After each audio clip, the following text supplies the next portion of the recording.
Une maison en bois en plein Paris, entourée de plus de 15 000 plantes et de 300 grands arbres, ça fait rêver. C'est l'opération Maison Zéro Carbone organisée par France Bois Forêt qui s'est déroulée en 2012, place du Palais Royal à Paris. Son but, sensibiliser le public et faire le choix d'une construction respectueuse de l'environnement. Cet événement a suscité beaucoup d'intérêt du public venu nombreux. Bernard Le Chevalier a testé le niveau des connaissances du public et rectifié quelques idées reçues. Une maison bois, vous l'imaginez comment ? Maison bois, c'est, je dirais initialement, quand on dit ça, ça pourrait paraître le chalet. C'est la cabane, le cabanon. La maison dans les Landes. Pas trop en ville, je crois. Plutôt dans des petites villes ou villages, campagnes, que dans des centres très urbains. Ouais. Les mentalités n'ont pas encore changé, mais la maison en bois, elle, a évolué.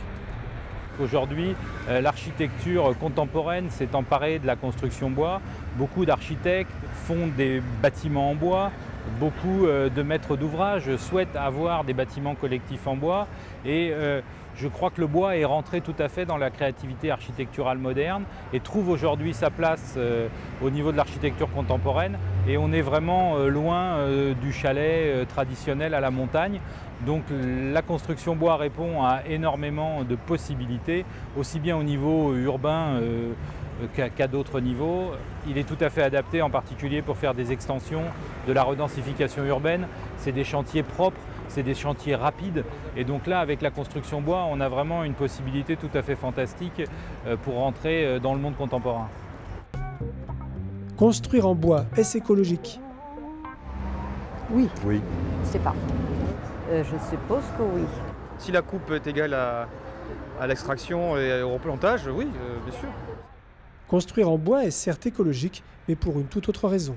Construire en bois, c'est bon pour l'environnement parce qu'il y a quand même un élément de base qui est très important, c'est que le bois, c'est du carbone.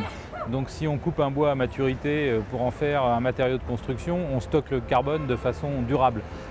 Ainsi, grâce à sa maison en bois, le particulier devient un acteur majeur dans le stockage du CO2 et il contribue à la lutte contre le réchauffement climatique. Un habitat zéro carbone, c'est quoi au juste ? Zéro carbone. Oui, zéro carbone, ça veut dire quoi? Je ne sais pas ce que ça veut dire. Une maison qui équilibre ses émissions de carbone par les constructions et son chauffage, enfin sa vie. Eh ben, c'est complètement bio, complètement écolo,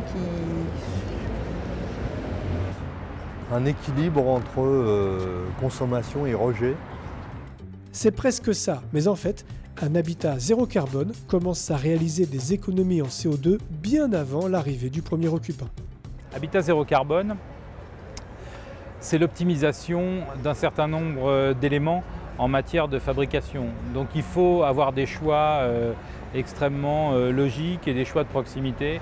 Donc utiliser des bois de proximité pour limiter l'impact de transport, préfabriquer en atelier pour pouvoir justement limiter également l'impact de transport. Si on fait attention à tous ces éléments, on a une maison qui a extrêmement peu d'énergie grise lors de sa fabrication.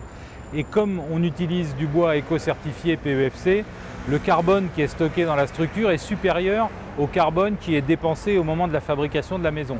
Donc on fabrique une maison et en plus on réalise un puits de carbone. Puisqu'aujourd'hui une maison habitat zéro carbone, elle va avoir stocké 1 tonne de carbone de plus qu'elle en a dépensé dans les différents processus de fabrication en amont.